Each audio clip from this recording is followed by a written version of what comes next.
लेखन प्रक्रिया के दौरान आपको किन चुनौतियों का सामना करना पड़ा? आपने अपनी यात्रा में बाधाओं को कैसे पार किया? तो 2 प्रश्न हैं, दोनों प्रश्नों का उत्तर मैं दूँगा। पहला तो है कि भई सबसे बड़ी भूल क्या थी इस प्रोजेक्ट को लेके और दूसरा है कि उससे मैंने क्या सीखा? तो देखिए पहले मैं दूसरे प्रश्न का आंसर देना चाहता हूँ कि क्या भूल इन प्रोजेक्ट में की थी? इन दोनों किताबों को लिखने में डीडीएलजे फितूर और डीडीएलजे एक फितूर, ये जो 2 किताबें हैं भिन्न-भिन्न, इनको लिखने में हमने क्या भूल की और हमने उनसे क्या सीखा? तो पहले तो ये सबक क्या सीखा? सबसे बड़ा सबक ये सीखा कि हमारा उद्देश्य ही सबक सीखना था। तो मैं ये नहीं कहूँगा कि हमने भूलों से कोई सबक सीखा।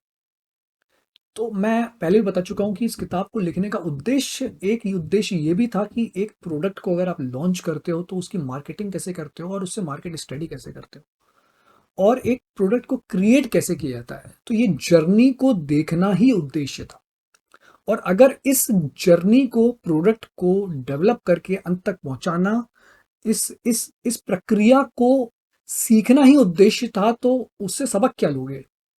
वो तो आपका उद्देश्य था कि आप गलतियां पहचानो और उनसे सबक लो।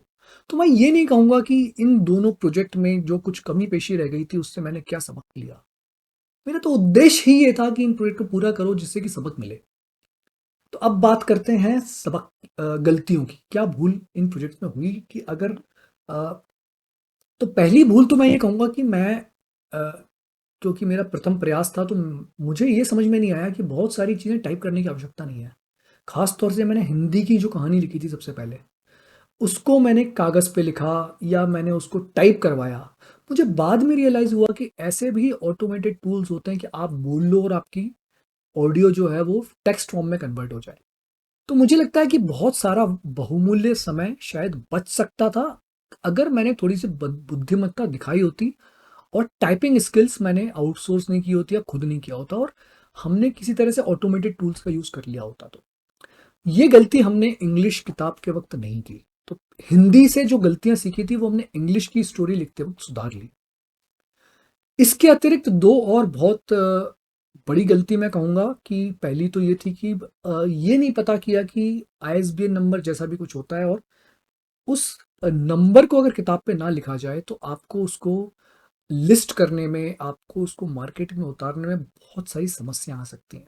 तो आईएसबीएन एक 13 डिजिट का नंबर है।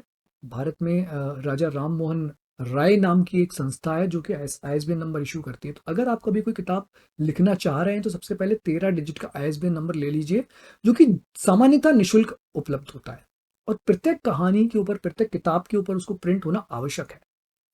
तो ये एक बहुत बड़ी भूल मैं कहूँगा। और दूसरी भूल मैं ये कहूँगा कि मैंने कभी ये नहीं सोचा कि डीडीएलजे वर्ड जो है वो कॉपीराइटेड हो सकता है। तो प्रिंट के ऊपर चाहे वो कॉपी हो, चाहे बॉक्स हो, चाहे कार्टन्स हो, चाहे बुक हो, उनके ऊपर डीडीएलजे वर्ड को आप यूज़ नहीं कर सकते। वह कॉपीराइट जो है जो उसके राइट्स हैं कॉपीराइट उसके जो राइट्स हैं वो यशराज फिल्म्स ने अपने पास रखे हुए हैं। तो अगर आप इस तरह की कोई एडवेंचर करना चाहते हैं या इस तरह की कोई कहानी लिखना चाहते हैं या कोई बिजनेस शुरू करना चाहते हैं तो कॉपीराइट और ट्रेडमार्क रिलेटेड इश्यूज को पहले सॉर्ट कर लीजिए। आपका बहुत बहुमूल्य कीमती समय, आप आपके रिसोर्सेज, आपका धन और आपका मानसिक तनाव कम हो सकता है ना? तो इन सारी चीज़ों को अगर आप ध्यान में रख सकते हैं तो बेहतर है। थोड़ी-सी रिसर्च अपनी इम्प्रूव करिए।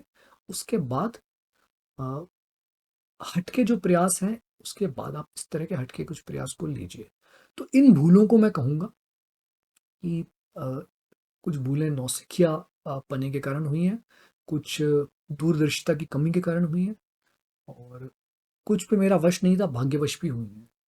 तो मगर चूँकि मैं आपसे फिर कह रहा हूँ कि मैं इसी तरह की गलतियों से सबक लेना चाहता, तो मैं ये नहीं मानता कि ये सारे सबक ऐसे थे या वैसे थे। उद्देश्य ही इस तरह की गलतियों को पता कर लेना था जिससे आगे आने वाले समय में जीवन में एंटरप्रेन्योरशिप के टाइम पे आप उन गलतियों से सीख के निखर चुके हो।